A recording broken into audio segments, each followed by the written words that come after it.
O Pai mais lindo dessa noite que está aqui. Eu já estava ali, meio chateado. Eu disse, o único marido que teve a honra de ver a esposa dançar aqui foi o Kleber, rapaz. A Rosa dançando aqui junto com as filhas. A única. Eu falei, olha. Brincadeira. Vou pedir para a igreja que fique de pé.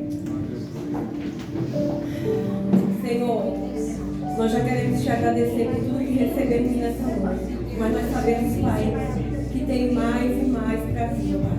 Por isso eu estou aqui, Senhor, apresentando o teu filho nas tuas mãos e te pedindo, Espírito Santo de Deus, tudo aquilo que o Senhor tem, Senhor, que o Senhor já entregou ao coração do teu filho, que ele venha, Senhor, colocar, Senhor, aqui, Senhor, nesse altar, Pai, e que venha, Senhor, segundo os nossos corações, Pai, para que nós possamos entender, Senhor, tudo aquilo que o Senhor falar através do teu servo, Pai. Usa ele, Senhor, de forma extraordinária, Pai. Usa ele, Senhor, assim como o Senhor usa ele em casa, Pai, que todas as vezes que ele está, Pai, ali estudando, Senhor, eu consigo sentir a tua presença, que vai ser diferente como vai ser aqui nessa noite, Pai. Dá, Senhor, sabedoria, Pai, e que nossos corações estejam sensíveis para ouvir tudo aquilo que o Senhor já dispensou ao coração do teu servo. E nós estamos aqui prontos para receber, em nome de Jesus, Pai. A tua igreja está aqui, Senhor, sedenta por ti, e te agradece em nome de Jesus. Amém.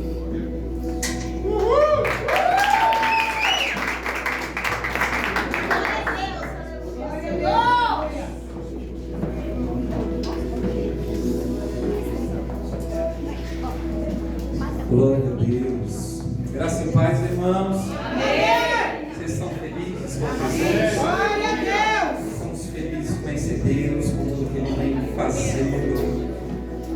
Durante muito tempo na minha vida, a celebração da ceia era o dia mais difícil. Porque parece que o dia da ceia era o dia da prestação de contas, gente. É verdade. A gente vivia o mês todo do jeito que a gente queria, mas no dia da ceia tinha de prestar conta. Agora eu vou ter que prestar conta. Aí muitos faziam o quê? Nem ia para o culto de ceia. Faltava.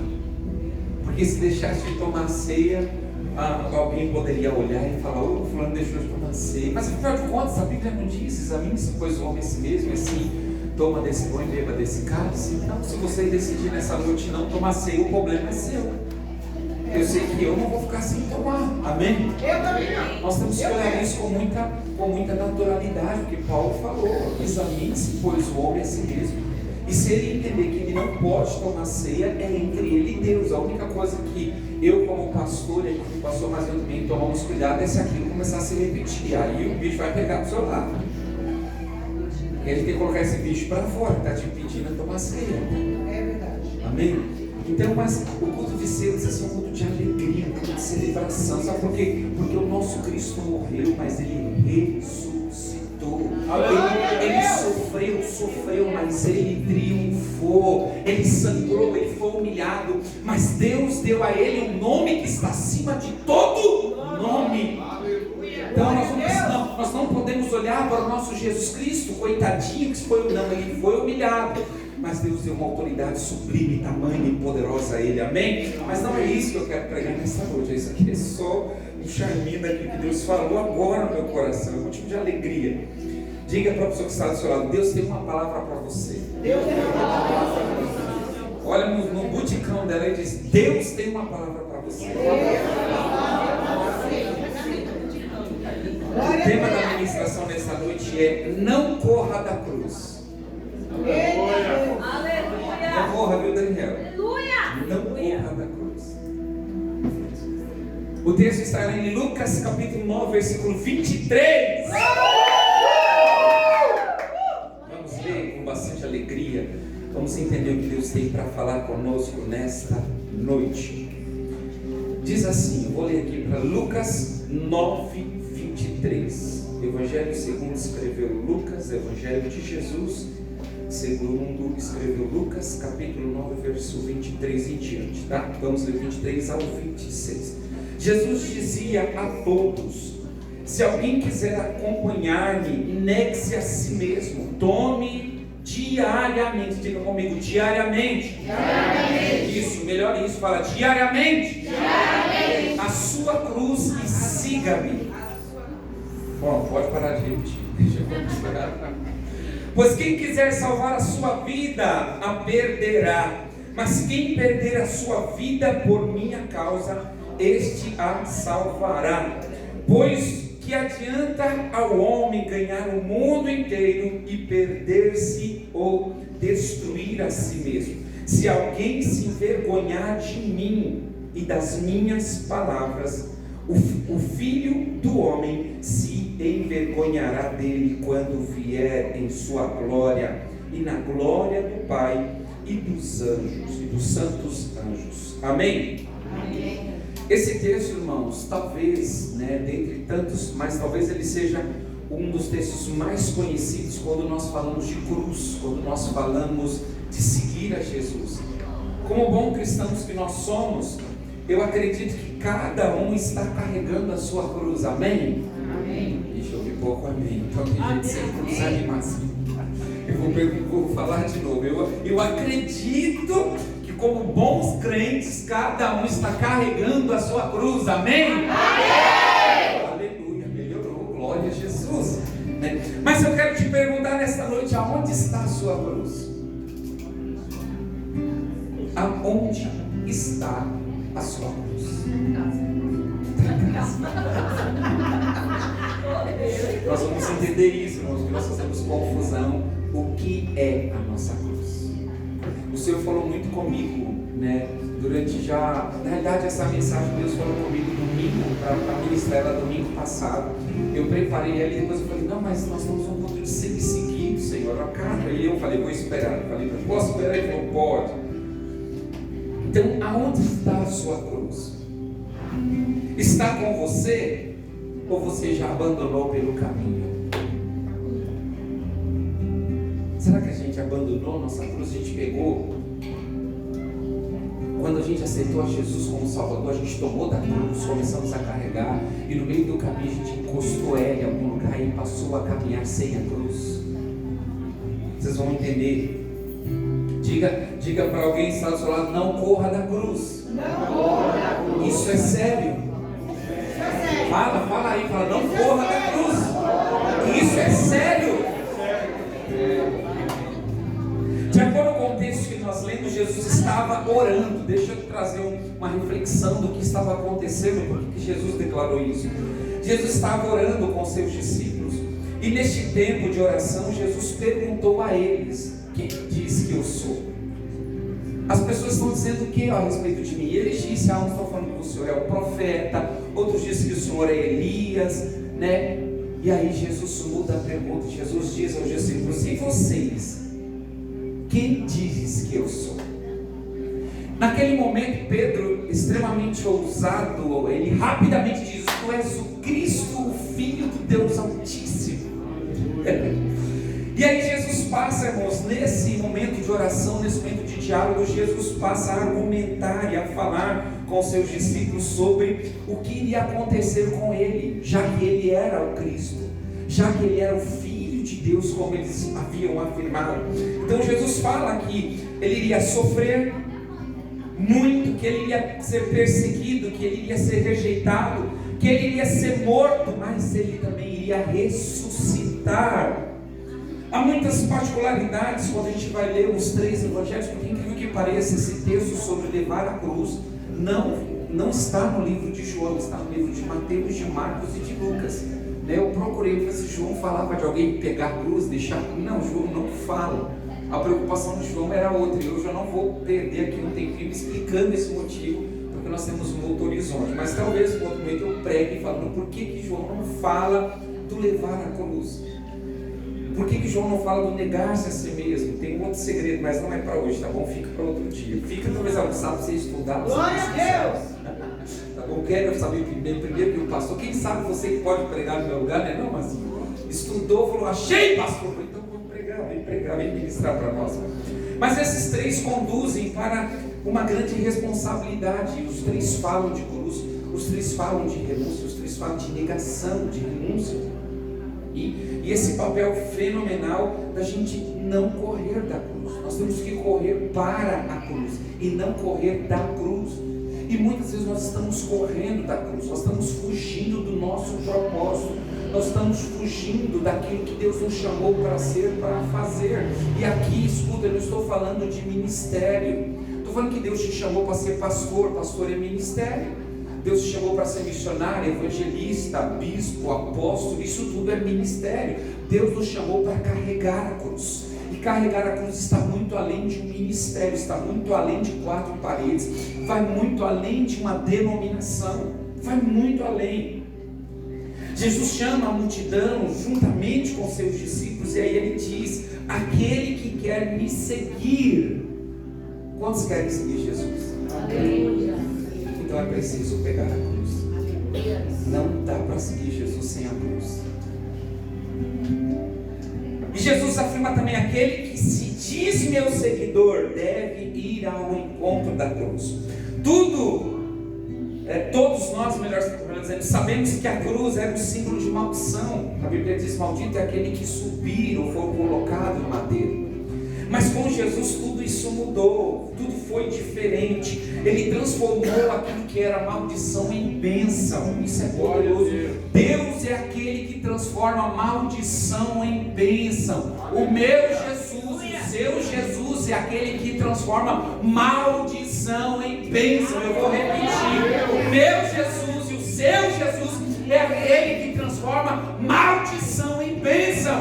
Quer dizer isso, meu Deus? Quer dizer que não importa o que você esteja enfrentando, meu Jesus vai transformar essa coisa, essa situação, essa crise, esse problema em bênção. Aleluia! Então não corta a cruz. Talvez, irmão, você não saia talvez gravando nem metade da administração, mas uma coisa você vai gravar: não corra da cruz. Eu não posso correr da cruz, eu tenho que me grudar nela, eu tenho que ficar nela. O que significa tomar a cruz? Se eu olhasse para você nessa noite e te perguntasse: cadê a sua cruz? Como eu perguntei, mas se eu quisesse uma resposta, pensei o que você me diria. Será que você está carregando ela?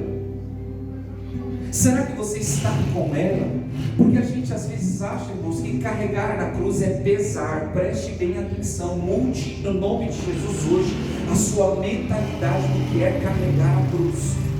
Preste atenção ao convite de Jesus: aquele que quer vir após mim, negue-se a si mesmo e toma a sua cruz. Então tomar a cruz é a oportunidade de acompanhar Jesus em sua vitória. Não entendeu, né? Quando eu assumo, Rose, a cruz, significa que eu estou caminhando para um tempo de vitória. Essa cruz não é pesada, ela é honrosa. Porque parece que a gente só está esperando a oportunidade de Jesus falar assim: pode deixar aí, e se coloca no canto aí, você não precisa mais dela não. Tomar a cruz significa estar disposto a enfrentar qualquer ideologia, dificuldade ou desafio por amor a Jesus. A gente já falou muito esse jargão: não, eu sou crente, mas tudo tem limite. Será, irmãos? Se tudo tem limite na sua vida, é que você ainda não carrega a cruz, ou você pode ter abandonado a sua cruz. O que é tomar a cruz? Tomar a cruz é continuar a fé que Jesus deixou, que Jesus estabeleceu. Tomar a cruz significa estar disposto a obedecer a Deus. Diga que deu glória para mim. Falou de obediência, ficou difícil disso. Eu quero só vitória, só bênção. Quando fala de obedecer, a gente corre. E o que é a sua cruz? A cruz é o símbolo do Evangelho de Cristo, irmãos. A cruz é o símbolo do Evangelho de Cristo, de acordo com Marcos. Põe para mim, claro, Marcos 8, 34 e 35, diz assim: então ele chamou a multidão e os discípulos e disse: se alguém quiser acompanhar-me, negue-se a si mesmo, tome a sua cruz e siga-me. Pois quem quiser salvar a sua vida, a perderá. Mas quem perder a sua vida por minha causa e pelo meu evangelho, a salvará. Qual é o símbolo da cruz? Ou melhor, o símbolo de Cristo. Já volto para a cruz. O símbolo de Cristo, nós temos aprendido aqui, que na sexta-feira, vamos ver quem está bom aí. Qual é o maior símbolo de Jesus? Estão com medo, gente? Mas eu vou falar que não aprenderam nada, gente. Então fala com coragem, gente. Servir. Então o maior símbolo de Jesus é servir e doar-se. Servir e doar-se. Jesus sempre estava se doando. Quando eu ministrei semana passada sobre Daniel, sobre falar, né, que ele era cuidadoso, que ele não era negligente, Daniel estava expressando atributos de Jesus. Todas as oportunidades que surgiram, Jesus estava se doando. Em nenhum momento Jesus deixou de fazer algo pela sua ocupação. Ao contrário, quando Jesus tentou não fazer algo, Jesus foi motivado pela fé das pessoas e ele decidiu. Está lembrado da mulher Sirofenícia? Quando ela chega para Jesus e ela pede a atenção de Jesus, Jesus fala: não é lícito dar de comer da comida dos filhos. Eu não posso, Jesus disse para a mulher: eu não posso te atender agora, você não faz parte. E aquela mulher disse o quê? Mas os cães comem das migalhas dos seus senhores. Jesus disse: opa, tamanha é a sua fé, mulher, me diga agora o que é que você quer que eu te faça. Ela disse: minha filha está com um espírito maligno, né? E ele diz: agora mesmo ela está sendo liberta. E a mulher voltando para casa, a filha estava sarada. Jesus nunca mandou ninguém embora com as mãos vazias. Jesus nunca renegou uma cura, um milagre. Jesus, ele esperava uma oportunidade de se doar. E nós precisamos aprender com esse Deus. Nós queremos, irmãos, escute, nós queremos que os milagres, eu tenho orado por isso, nós queremos que os milagres aconteçam no meio da igreja. Isso é bom, amém? Amém. Mas por que o milagre não está acontecendo na sua casa? Por que a cura não está acontecendo na sua casa? Por que a libertação não está acontecendo no seu lar? Ai, pastor, eu vou expulsar o diabo lá. Ele vai embora, vai ficar na sua casa, não. Ou lá ele é bem-vindo. Existe convite para ele ficar lá? Então você vai mandar ele embora, você vai libertar alguém lá e esse alguém vai embora. Tem um monte de crente com medo, né? Eu vou trazer para minha casa, Geni, aí eu vou expulsar o demônio vai ficar lá em paz. Não, ele vai embora. As pessoas que forem curadas na sua casa, a enfermidade não vai ficar lá, ela vai embora. Nós precisamos tirar essa mentalidade de que tudo acontece na igreja. Não, tudo acontece nas nossas casas. E quando chega na igreja, isso é explosivo aqui, com aquilo que nós estamos vivendo em casa. Quando o filho adoece, irmãos, Deus está nos dando a oportunidade de manifestar a cura e o milagre na vida dos nossos filhos, para mostrar para os nossos filhos que Deus é o Deus que cura e faz milagre. Aleluia! Eu não me esqueço, irmãos, do Luiz Arthur. Luiz Arthur, ele deixa eu corrigir. Luiz Arthur era uma criança extremamente adoentada, ficava com febre direto. E o Luiz Arthur sofria muito com as bezetacils, às vezes tinha que tomar antibiótico na veia, todos os dias levar durante 14 dias. Isso não foi uma vez, foram várias vezes. Eu me lembro que em alguns momentos nós tomamos uma outra atitude, eu e a Tisira nos juntamos, nós vamos orar e Deus vai tirar essa febre vai embora, você vai ser curado. E aconteceu várias vezes. Hoje, quando ele fica doente, irmãos, ele não pede remédio, ele não pede médico, ele fala: pai, ora porque Jesus vai me curar como ele me curou outra vez. Porque a cura é estabelecida através da sua vida, não do prédio, não da igreja. A cura e o milagre, a solução, a provisão, ela é estabelecida na sua vida através da pessoa do Espírito Santo de Deus. Amém? Amém. Então você precisa se doar para isso. Você precisa se parecer urgentemente com Jesus. Todas as crises que aparecerem, entenda que é uma oportunidade de você se doar mais para Jesus, para você buscar neles as soluções do seu casamento, da sua família. Mas não, a gente é bom em chutar o pau da barraca. A gente é bom em se desesperar e falar: não, eu vou falar para o pastor que para mim não dá mais. Ele que vai dar conta da sua vida, não sou eu, não. Eu vou te ajudar a ajustar e não bater o martelo para você separar. A gente só separa aqui no último caso, só no caso de vida ou morte. Ao contrário, eu tento restauração até o último. Glória a Deus. Porque Jesus me ensinou a restaurar e não quebrar. Amém. Então comece no nome de Jesus hoje, mudando a sua visão sobre quem é Jesus para você e a cruz que você precisa carregar. Eu posso fazer uma aplicação aqui de o que é a cruz. Pergunte para mim, o que é a cruz, bispo? A palavra de Deus me permite afirmar o que é a cruz. Vamos ler, vamos lá para o mesmo texto, Lucas, capítulo 9, verso 26. Se alguém se envergonhar de mim e das minhas palavras, o Filho do Homem se envergonhará dele quando vier em sua glória e na glória do Pai e dos santos anjos. Pegar aí, não, né? Ninguém está sabendo o que é a cruz. Lucas 9, 26. Irmãos, a cruz é a palavra. Diga comigo, a cruz é a palavra. A cruz não é uma pessoa. Quantas de nós achamos que o cônjuge é uma cruz? Ai, Deus me doe cada cruz. Irmão, se o cônjuge foi a cruz, deixa eu te falar, deixa eu trazer uma verdade. Se o seu cônjuge é a sua cruz, no dia que ele morrer, você resolveu a sua vida, você está salvo. Quantos aí já resolveu a vida matando a cruz e assumiu uma nova cruz? Não, o marido não é cruz, irmãos. Escuta, seu filho não é cruz. A enfermidade não é a sua cruz. A enfermidade talvez possa ser um espinho na carne, como diz o apóstolo Paulo, mas ela não é a sua cruz. A sua família não é a sua cruz. Os seus problemas não é a sua cruz. A sua cruz é chamada Palavra de Deus. Isso aqui é a sua cruz. Porque você vai precisar carregá-la até o último dia da sua vida. Aleluia.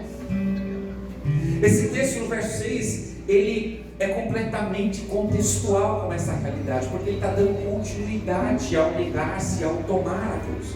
E Jesus diz que aquele que se envergonhar, se a cruz não é a palavra, está falando de algo visível. Diga comigo, algo visível. Algo visível. Algo visível que todos precisam ver, todos precisam perceber. Por isso precisa carregar a palavra. E a palavra a gente não carrega apenas dentro do coração, a gente carrega a palavra vivendo a palavra, exercendo a palavra. Nós estamos falando de servo aqui. Eu vou pegar muito hoje a aula do Mazinho como exemplo. Nós estamos falando de servo. Só que escuta, irmãos, deixa eu pegar líderes da casa, no nome de Jesus. Nós não estamos ensinando, o pastor, mas não está ensinando você a ser servo na igreja. Ele está ensinando você a ser servo na sua vida, na sua família, no seu trabalho, por onde você andar. Você não é servo na instituição chamada igreja. Você é servo na sua vida. Então você precisa servir primeiro a sua família. Não seja negligente com a sua família. Pais sejam pais, mães sejam mães. Porque nós temos ótimos líderes, irmãos. Chega aqui na igreja é uma bênção. Mas e lá em casa? Será que lá em casa eu estou a fim de ouvir? Eu estou a fim de aconselhar? Eu estou a fim de orar? Eu estou a fim de discipular? Nós queremos mudar, sabe, essa ideologia de que o papel de discipulado é só a igreja. Quem discipula a minha família sou eu, irmãos. Ainda que meu filho tenha um discipulador, ainda que a minha esposa tenha uma discipuladora, eu sou o discipulador dela. Eu que decido fortalecer a minha esposa, eu que decido encorajar a minha esposa. Ela me deixou doente essa semana, tá? Mas Deus do céu. Não vou nem falar da redação, vou falar ela depois da redação, ela começou a estudar para a prova, ela começou a reescrever. Essa mulher, irmão, foi para a mesa umas 5 vezes no dia.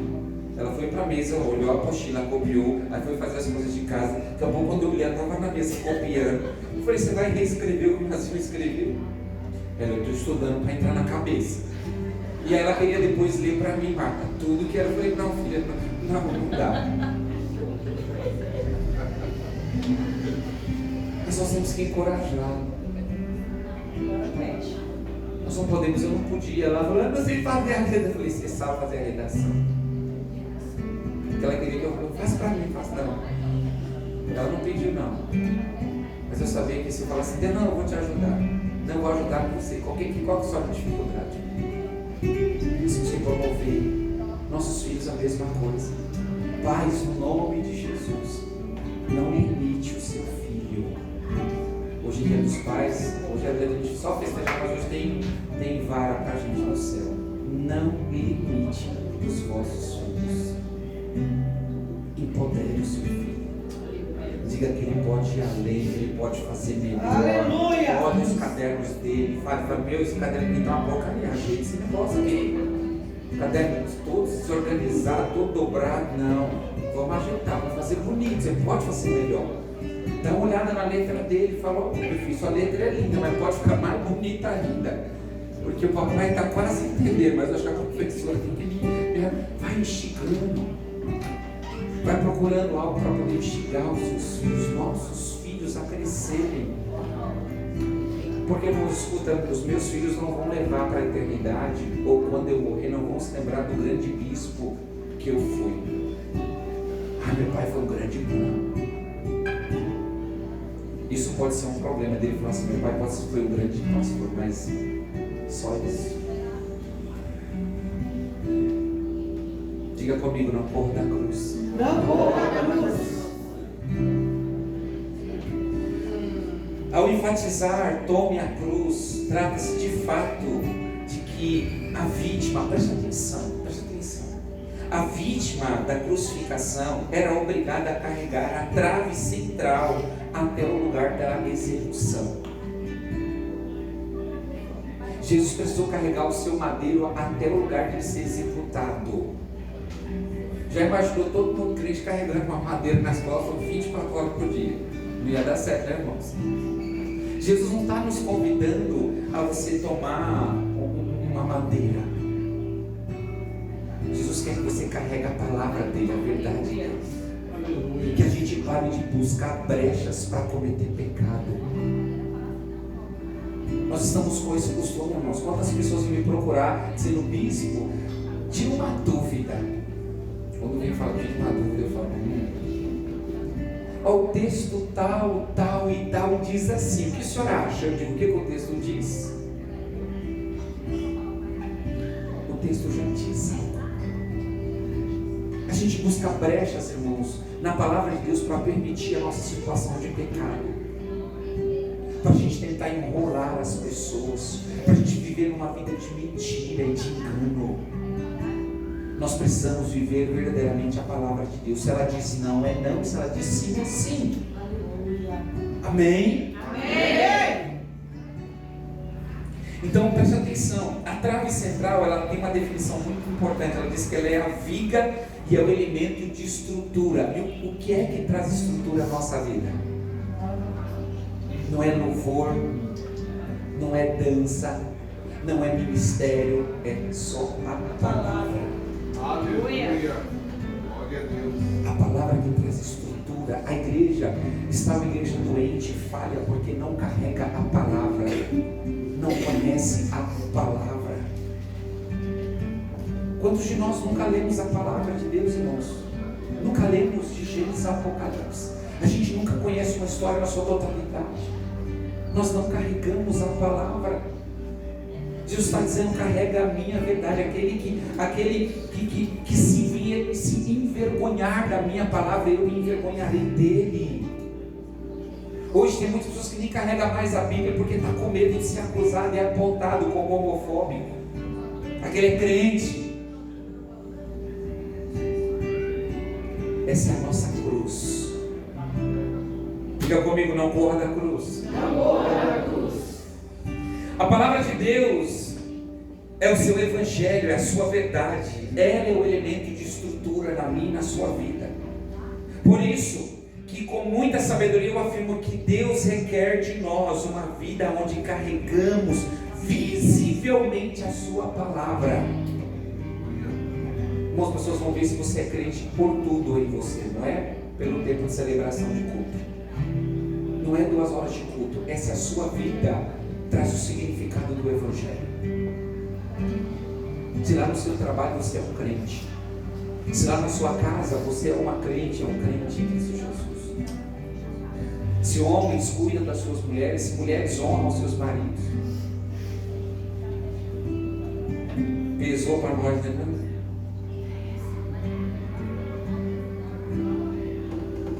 A expressão, o Senhor quer que o nosso comportamento e a nossa expressão mostre o que nós estamos carregando. Ou seja, a cruz não é uma pessoa, a cruz é a palavra. Jesus não está nos convidando a subir no madeiro como ele fez, pois ele foi o único e vivo sacrifício que já salvou toda a humanidade. Olha lá, Romanos capítulo 5, versículo 12. Esse eu quero ler com vocês. Romanos 5, 12. Põe para mim, 12 até o 19. Olha o que diz. Portanto, da mesma forma que o pecado entrou no mundo por um homem, e pelo pecado entrou a morte, assim também a morte veio a todos os homens, porque todos pecaram. Porque antes de ser dado a lei, o pecado já estava no mundo, mas o pecado não é levado em conta quando não existe lei. Continua. Todavia a morte reinou desde Adão até Moisés, mesmo sobre aquele que não cometeram um pecado semelhante, a transgressão de Adão, o qual prefigurava aquele que havia de vir. Entretanto, não há comparação entre a dádiva e a transgressão. De fato, muitos morreram por causa da transgressão de um só homem, mas a graça de Deus, isto é, a dádiva pela graça de um só homem, um só, Jesus Cristo, transbordou ainda mais para muitos. Continua. Não se pode comparar a dádiva de Deus com a consequência do pecado de um só homem. Por um pecado veio o julgamento que trouxe condenação, mas a dádiva decorreu de muitos transgressores e trouxe justificação. Se pela transgressão de um só a morte reinou por meio dele, muito mais aquele que recebe de Deus as riquezas da graça e da dádiva da justiça reinarão em vida por meio de um só homem, Jesus. Continua até o 19. Consequentemente, com uma só transgressão resultou em condenação para todos os homens. Assim, por um só ato de justiça veio a justificação que dá vida a todos os homens. Porque, como por meio da desobediência de um só homem são muitos os que foram feitos pecadores, assim, por meio da obediência de um único homem, muitos serão feitos justos. Glória a Deus. Mediante a Cristo Jesus, você foi justo. Você foi feito justo. Então não importa, escuta, não importa o que foi no seu passado, não importa as dores que você experimentou, não importa os caminhos que você percorreu, não importa, irmão, escuta, não importa se você adulterou, se você mentiu, se você roubou, não importa, pelo sacrifício de Cristo Jesus, Ele te justificou, Ele te fez justo, e não há nenhuma condenação. E o escritor ali de Romanos, o apóstolo Paulo, ele diz que esta salvação é uma dádiva. Diga comigo, dádiva. Dádiva é riqueza, é algo extremamente precioso. A gente não entende isso porque de momentos ou de tempos em tempos nós ficamos discutindo com o Senhor se nós somos aceitos ou não. O que nós fizemos, o que nós cometemos, nós não entendemos que o sacrifício de Jesus foi o suficiente para nos justificar, nos separar, a viver uma nova vida nele. O que você carrega que representa a sua cruz? Irmãos, hoje, com 39 anos de idade, eu falei para Jesus, eu não sei ser outra coisa a não ser aquilo que Ele me chamou. Eu não sei fazer outra coisa. Não existe Bispo Rodrigo fora do Evangelho, porque eu decidi de fato carregar a minha cruz. Eu não estou dizendo que todo mundo precisa viver como eu, abandonar tudo, não, eu estou dizendo isso. Mas você precisa entender o que você está carregando, o que representa a cruz. Nós vamos avaliar quem nós somos e o que está representando a cruz de Jesus de fato na minha e na sua vida. Porque carregar a cruz, irmãos, não é fácil. Está um monte de crente querendo viver a sua vontade. O Senhor nos chamou com este nome Ravi, que é restaurando a noiva, para restaurar a igreja, mas o número de desigrejados cresceu porque esses desigrejados, eles querem fazer a vontade deles. Eles não entenderam o que é carregar a cruz, eles não entenderam o que é a renúncia por causa do Evangelho. E eu espero, em nome de Jesus, daqui para frente, todos que estão sentados nessa casa e todos que entrarão por essa porta entenderão o que é de fato carregar a cruz por amor a Jesus. Viver uma vida de obediência, de renúncia por amor a Ele. Ter as nossas famílias restauradas, púlpitos restaurados, músicos restaurados, líderes curados por amor a Jesus. E eu não estou dizendo isso citando perfeição, mas eu estou dizendo para homens e mulheres que entenderão a sua situação e correrão para Jesus para ser transformados. Não vão comungar com o pecado, não vão comungar com a mentira, mas vão se render a Jesus e vão ver uma vida nova através da pessoa de Cristo Jesus. Amém? Aleluia. A cruz era propósito que o Pai tinha para o seu filho. Escuta, olha para mim. Jesus tem uma cruz para você. O Pai tem uma cruz para você. Ou seja, se você está carregando a sua cruz, e se de fato é a cruz, porque até agora alguns falaram que estavam carregando o marido. A minha cruz. Alguns achavam que era um problema, não, quando eu tenho que carregar essa cruz. Então você precisa entender o que você está carregando. Logo você não está fazendo, se está fácil, se está muito fácil, você não está fazendo ou não está carregando a cruz, porque é difícil. Eu sei como é difícil todos os dias, porque a cruz é diária, amém? Você decide carregar ela todos os dias. Por isso, mas o que é a palavra? E a palavra, Daniel, ela é apta para mudar o meu e o seu caráter. Glória a Deus. Porque na hora que eu estou com a palavra, e eu vou querer caminhar em lugares que não é para mim, a palavra me diz: você não pode. Aleluia. Aquilo que eu estou carregando me diz o que eu não posso. Aleluia. Eu posso dizer, claro, figuramente, que através da palavra o Espírito Santo, ele alerta o nosso coração sobre o que nós não podemos e não devemos fazer. Por isso que o mais importante não é saber quanto tempo você fala em mistério. Se você sapateia, se você profetiza.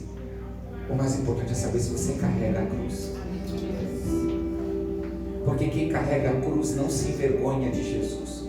Mas quem deixa a cruz de lado significa que está com vergonha de quem serve. Não abandone a sua cruz. Eu sei que nós seremos apontados. Escuta, você será apontado no seu trabalho. Vai falar que agora você dá dinheiro para o pastor, agora você é bitolado, você é quadrado, agora você não pode nada. Aí você, com a sua cruz, você mostra tudo o que você pode. Glória a Deus. Aleluia. Jovens, escuta, jovens, adolescentes, calma, tem tempo para namorar, tá bom? Tá bom, Arthur, Clara, Davi, Eliane, tem tempo, não precisa ter pressa para namorar. A sexualidade tem um prazo, né, César? A sexualidade tem um prazo, irmãos, calma. Deus vai deixar você entrar nesse lugar, mas no tempo certo.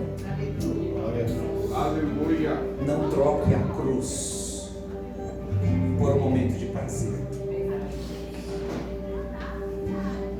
Diga comigo: cruz, trave, palavra e renúncia. Se você não gravar a palavra toda, só quer ser grave isso: cruz, trave, palavra, renúncia. A cruz, que é a trave, que é a sustentação. alicerce, que ela é a palavra, ela vai gerar renúncia. Irmãos, ninguém renuncia porque quer, renuncia porque é confrontado pela palavra. Eu não renuncio porque eu estou a fim de renunciar a alguma coisa hoje. Estou nada. Mas a palavra me convida a renunciar. A gente precisa aprender isso. Por que você não bebe, irmão? Porque é pecado? Hã? Porque a palavra me diz que eu não devo beber. Você não bebe porque você não fuma porque é pecado. Você não adultera porque é pecado. Não, irmãos. A gente não faz nada disso por amor a Jesus, porque nós decidimos levar a cruz. Aleluia! Eu não vejo mais pornografia porque eu decidi carregar a cruz. Aleluia! Eu saí de uma vida de imoralidade porque eu decidi caminhar e levar a minha cruz. Aleluia! Em alguns momentos eu tinha encostado a minha cruz, tinha deixado de lado, porque ela não se via. Mas Jesus disse: volte lá, pegue a cruz. Pegue a sua cruz. Amém? Amém. Deixa eu ler um texto com vocês. Mateus capítulo 26 agora. Mateus 26. Mateus 26. Meu Deus, eu tenho 3 minutos. 26, 36. Eu vou ler aqui para ganhar tempo. Mateus 26, 36.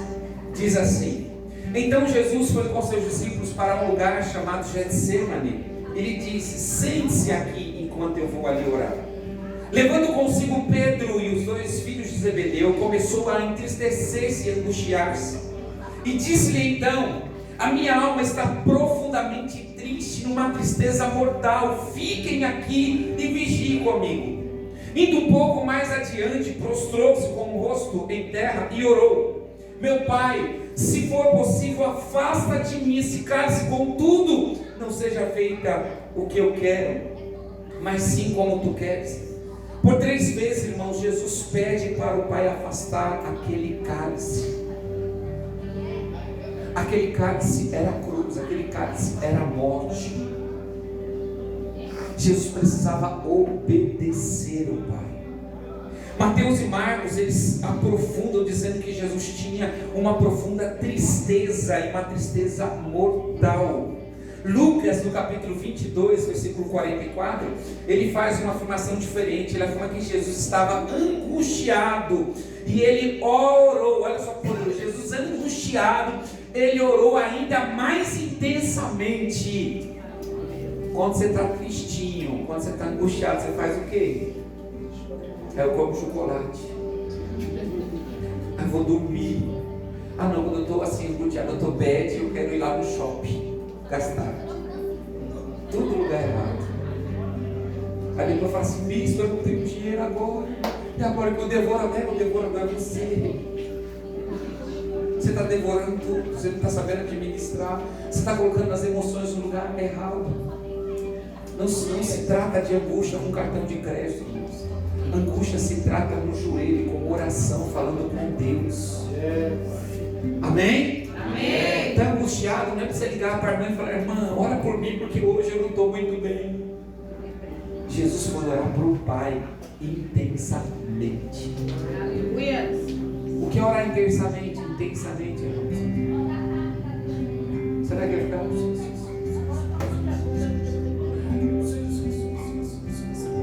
Você quer intensamente? O que é intensamente? Senhor, eu preciso da tua ajuda. Meu Pai, eu preciso, afasta de mim, eu não estou aguentando. A pressão está muito grande. Senhor, me socorre. O Senhor está vendo, não adianta eu mentir. O Senhor está percebendo o meu coração, a minha alma. O Senhor sabe do meu desespero. Olha a minha alma. Mas não. Diga assim: eu preciso aprender mais.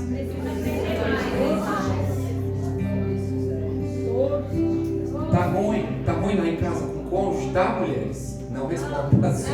Segura, responda não. Tá bom, então. Vai orar.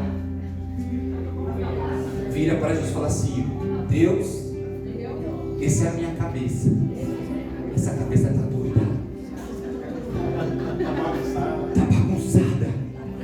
Está querendo fazer coisa do jeito errado. Deus, e agora me ajuda, porque eu tenho que obedecer esse marido. Levanta a cabeça dele, desconstrói, tem que desconstruir. Faz de novo, Jesus, faz de novo. Jesus, esse homem é um bruto. Fala para Jesus. Não, a gente vai falar para ele. Você perdeu. Quando casou comigo, você sabia que eu era assim. É assim que a gente faz. Naquela época você não reclamava. Chamava até de meu machão. Não era assim, não? Meu machão, esse é o machão. Aí depois que casou, já era. Vi ele todo pomposo lá quando ficava rebelde com a mãe, com as irmãs. Aí você fala, esse é meu futuro. Lá depois ele vai fazer com você a mesma coisa. Vai falar com Jesus. Maridos, não está funcionando as mulheres? Vai falar. Fala, Jesus, me dê sabedoria, porque minha vontade você sabe o que é fazer, né? Mas eu vou me angustiar aqui e vou levantar feliz, sorrindo e dizendo que ela está tudo bem, que depois a gente resolve. E depois você chama ela para conversar e vai resolver. O homem, quando ele ora, irmãos, presta atenção. O homem, quando ele ora, ele coloca as coisas no lugar dentro dele. Você não vive na caixa do nada para não fazer nada. Você entra na casa do nada para organizar o que está errado. Não estou lá na caixa do nada fazendo nada. Não, mas lá você entra para você pensar, para ninguém te atrapalhar. E aí você vai colocando isso aqui, porque a mulher está uma bagunçada, a gente vai organizando, sabe? E quando tudo está organizando, fala, amor, agora é agora. Vamos lá conversar. A mulher, ela vai orar para desabafar, não é para organizar. Ela vai falar. Depois que ela terminou de falar com Deus, ela levanta e fala, agora eu posso falar com meu marido. Agora eu não vou xingar, mas agora eu vou falar. Vai tratar as suas angústias nos pés do Senhor. Vai dizer para o Senhor, Pai, eu estou quase querendo trocar, mas me deixa trocar, mas porque trocar vai dar, não vai ficar na mesma. Vai falar com Deus, vai tratar a sua angústia. Alguém, de repente acontece uma doença, o que a gente faz? A gente liga para os outros e fala que vai morrer. Quantos já me ligaram dizendo, bispo, ora por mim, porque agora o médico disse que eu vou morrer. Aí eu falei assim, mas você aceitou? Quem se aceitou, eu só vou fazer o culto fúnebre, pode deixar aqui comigo, eu já estou lá para isso. Agora, se você não aceitou, crente, levanta a sua voz e diz, essa palavra foi do homem, agora eu vou liberar a palavra de Deus. A morte não pode tirar a minha vida, essa enfermidade não vai tirar eu desse mundo, porque é uma promessa em Cristo Jesus, amém? Então o que estamos fazendo quando ficamos tristes, angustiados? Estamos gritando, irmãos, desesperados? Estamos histéricos? Não come a sua cruz. Jesus foi orar no momento mais difícil da sua vida. E Jesus logo nos mostra, preste bem atenção no texto. Jesus logo nos mostra, quando a gente convida a gente por nossa angústia, eles não sabem fazer, eles vão dormir. Eles vão dormir. Sabe que eles vão dormir? Ele ora com você, vai chegar no casa e vai dormir. Porque ele não pode resolver. O único que pode resolver a sua e a minha angústia é Jesus de Nazaré. Jesus, ao obedecer o Pai, ele sofre. E ele não sofre apenas na área sentimental e emocional, mas teve muita dor, ele apanhou, ele sangrou.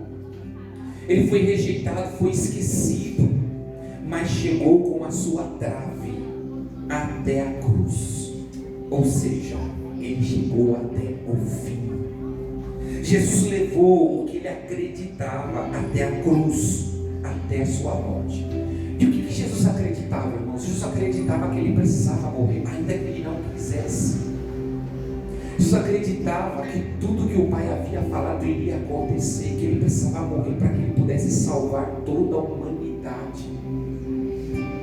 Eu não estou dizendo aqui para você começar a passar os seus problemas e falar, não, está tudo bem. Não, irmãos. Não estou dizendo isso. O pau está cantando, a enfermidade está vindo, eu estou ficando ruim, está vindo confusão no casamento, e eu trato como está tudo bem. Não, não está tudo bem. Mas deixa eu entender o propósito de todas essas coisas. Aonde Deus quer me levar, quem Deus está fazendo eu alcançar. os lugares que eu vou passar por motivo desse problema ou dessa enfermidade, qual é o propósito de Deus através daquilo que eu estou passando. A gente olha muito para nós, eu sempre falo a memória, foi o pastor Mazinho que falou isso, nós vivemos hoje para nós. Nós estamos preocupados em estar dando certas coisas para a gente. A gente precisa se aprofundar muito sobre o Evangelho, sobre carregar a cruz, sobre renúncia. Porque se hoje Deus colocasse no seu coração para você abandonar tudo e se tornar um missionário lá na Angola, o que você faria? Hein? Abandonaria tudo? Mudaria de vida? Alguns iam falar assim: você é louco? Você tem uma vida estabilizada aqui, você tem emprego, mas quem é que te chamou? Quem te convidou para isso? Ou será que isso não acontece mais, povo de Deus? Será que Deus não convida mais ninguém a ser missionário? Será que Deus não convida ninguém mais a mudar de uma vida tão radical para impactar a sociedade? Será que isso só aconteceu no passado? Será que Deus não está fazendo você mudar de casa para alcançar um vizinho que talvez sempre se deparou com maus cristãos? E Deus quer usar agora a sua vida como exemplo, te trocando de casa?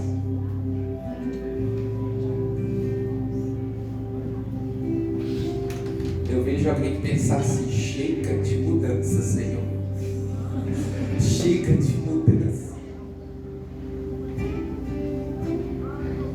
Mas, irmãos, a preocupação de Jesus é linda. Você já está carregando a cruz? Você precisa ensinar alguém a carregar a cruz. Corresponda à proposta de Deus. Não vou dizer para você que vai ser fácil, vai doer. Vai doer, não é? Você vai sofrer, vai. Você vai passar algumas situações complicadas, vai. Mas escute, vai valer a pena. Aleluia! Você não vai sair desse lugar frustrado, angustiado, entristecido. Ao contrário, a sua dor vai promover sorriso. A sua história vai motivar outros a continuar, a não desistir, a não parar. Deus só está usando você como o maior exemplo para alcançar e restaurar o maior número de famílias nessa terra. Mas você precisa não desistir. Eu e você devemos carregar a nossa cruz até o último dia da nossa vida. Chega de oscilar na presença de Deus. Chega de falar que hoje está uma bênção e amanhã não quero estar não. Está a derrota. Quando Jesus obedeceu, e eu estou terminando. Quando Jesus obedeceu a Deus, subindo na cruz, Ele conquistou coisas extraordinárias que uma simples cruz não mudaria. A Bíblia vai dizer que lá na cruz tinha 2 ladrões. Diga comigo, 2 ladrões. 2 ladrões. Jesus, ao morrer na cruz, Ele deu dignamente a salvação para um dos ladrões. Mas o outro também estava pregado na cruz. Ele também estava sofrendo morte de cruz, mas aquele segundo não teve salvação para ele. Ele não ganhou nada. Outros homens, porque Jesus não foi o único, outros homens foram pregados na cruz, mas nenhum ressuscitou. Nenhum prometeu um paraíso. Ninguém prometeu a eternidade. Então a cruz de Jesus, o fato da obediência de Jesus, dele ter ido para a cruz, dele passar toda a proposta do Pai para a vida dele, ele conquistou coisas extraordinárias. Primeiro, ele conquista a salvação para todos os que se achegarem a ele. Jesus disse que todos que se achegarem não serão condenados. Se você já chegou, olha aquele bandido, aquele ladrão não tinha anos de crente, tinha horas, tinha minutos. Ele decidiu em minutos reconhecer quem Cristo era. Em minutos. Para Deus mudar a sua vida, Ele não precisa de anos, Ele precisa de minutos. Minutos mudou a vida daquele bandido, daquele ladrão. Sabe por que a gente está anos e não muda de vida? Porque a gente não reconhece verdadeiramente Jesus é. Quando aquele homem em minutos reconheceu quem Jesus era, Jesus mudou o destino. Jesus disse para aquele homem: a morte não vai poder te tocar. Você vai morrer, a morte física, mas você vai para a eternidade comigo hoje mesmo. Aquele homem inaugura, irmão, um paraíso com Jesus. O segundo, Jesus conquista a vitória sobre todo o pecado. Ele enfrenta muitas tentações, mas nunca pecou. Diga comigo: a cruz me faz vencer o pecado. Faz vencer o pecado. Quer vencer o pecado? Carregue a cruz. Sabe por que a gente não vence o pecado? Porque não está carregando a cruz. Então tem espaço. Se você não está carregando a cruz, tem espaço para carregar qualquer outra coisa. Quando você carrega a cruz, não tem espaço para o pecado. Amém? Terceiro, ele conquista a vitória sobre a inimizade, irmãos. Na cruz, Jesus destruiu todas as barreiras entre você e o Pai. Pare de olhar para Deus como Deus quisesse te fulminar, te matar, te desprezar. Afinal de contas, hoje em Dia dos Pais, você já desejou para Ele um feliz Dia dos Pais? Você virou para Deus e falou: Pai, feliz Dia dos Pais para você. Porque Ele é o maior Pai. Ele deu a vida a todos nós. Ele é o maior. Então Jesus restaurou. Então comece a ver Deus diferente. Comece a ver o Pai diferente. Porque isso foi conquista de alguém que levou a cruz, alguém que carregou a sua cruz. Então olhe para o Pai. Veja o Pai e entenda que não há nenhuma barreira, não há mais nada que impeça você de se chegar a Ele. Agora tenha uma conversa franca com Ele. Não seja religioso. Tenha uma conversa franca. E por que uma conversa franca, bispo? Fale a sua verdade. A gente vive, irmãos, desculpa a minha pronúncia nessa noite, mas a gente vive uma vida de mentira. Porque a gente quer comprar a Deus com as nossas atitudes. E não há nada que você faça para mudar aquilo que Deus pensa ao seu respeito. Sabe por quê? Porque Deus nunca olha para você no dia de hoje. Ele sempre olha para você com a obra dele completada na sua vida. Por isso que Ele sempre tem uma palavra de salvação. Por isso que Ele sempre tem uma palavra de vitória. Sempre Deus está dizendo: eu não desisto de você. Eu não desisto de você. Eu não desisto de você. Sabe por quê? Porque Deus sabe como você será no dia que você se entregar verdadeiramente para Ele. Ele sabe os lugares que você vai passar, as barreiras que você vai romper, as pessoas que você vai alcançar. Por isso que Ele insiste em você. Mas você ainda no seu coração, assim diz o Senhor, diz que ainda não é tempo.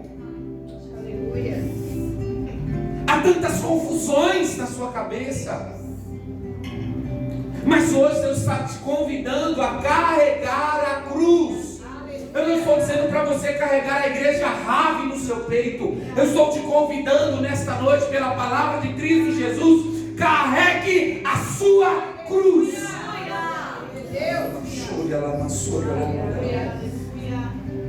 Jesus conquista a vitória sobre a morte, irmãos. Um monte de crente salvo em Cristo Jesus com medo de morrer, gente. Como que pode? A morte foi vencida. Sorria aí para alguém e fala: já era. A morte foi vencida. Sabe o que significa isso, irmãos? Ela não pode vir na minha vida quando ela quer. Porque escuta, a Bíblia vai dizer que a morte é um espírito. A morte é um espírito, é um anjo da morte, é um espírito. E a morte, quando ela ceifa alguém, ela tem o papel de levar para o inferno. Porque é lá que ela reside. O espírito de morte reside no inferno. Mas nós estamos em Cristo, não seremos tocados pela morte. Porque o nosso destino é o céu. Quando nós morremos, virão os anjos do Senhor levar o nosso espírito para a eternidade. Ou seja, a morte não pode levar você para o lugar de condenação. Aleluia. E se você está indo para o melhor lugar, porque você está com medo? Estou dizendo para ninguém se suicidar, não, no nome de Jesus, tá bom? morte. Porque, irmão, se não for tempo de Deus, você pode tomar um balaço, você não vai morrer. Você vai viver com uma bala dentro de você e ponto final, você não vai morrer. Porque a morte não pode te tocar, a morte não pode me tocar. O único que pode levar a minha vida é chamado Jesus Cristo. Ele tem a chave da morte e do inferno. A chave está nas mãos dele. Jesus conquistou a vida eterna. Quando Jesus morre, ele nos dá um destino de vida eterna. Escuta, irmãos, você não vai esperar condenação. Quando você decidiu carregar a cruz, ao carregar a cruz, o seu destino não é purgatório. Ao carregar a cruz, o seu destino não é reencarnação, até você transcender e se tornar uma pessoa evoluída. Pelo menos eu não quero ficar voltando, não. O meu destino é a eternidade. Ao lado do Pai. Então escuta, não corra da cruz.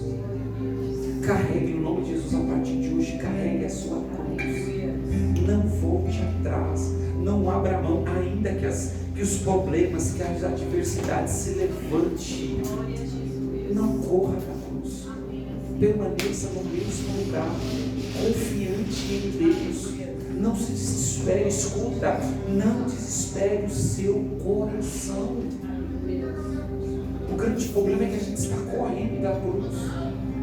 Quantos crentes com medo? Com medo, porque se agora orar muito, o diabo vai vir muito. Se eu interceder por pessoas, vai acontecer isso. Se eu me colocar na brecha, para, crente. Para. Tem um Deus no céu que vela pela minha e pela sua vida. Então se levante nesta noite. Se levante. Glória a Deus. Olhe para alguém e diga: não corra da cruz. Não corra da cruz, hein? Não corra da cruz. Em nome de Jesus.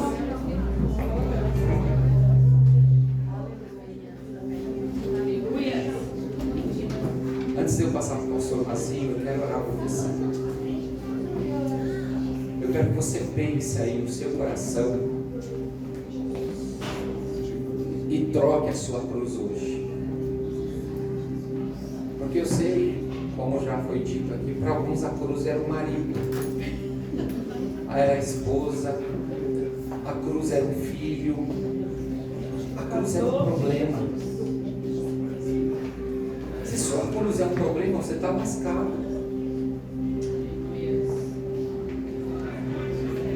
A cruz é a minha doença. Essa doença é sua, não? O sangue de Jesus tem poder. Eu quero orar por você e eu quero trocar a sua cruz nessa noite. Amém?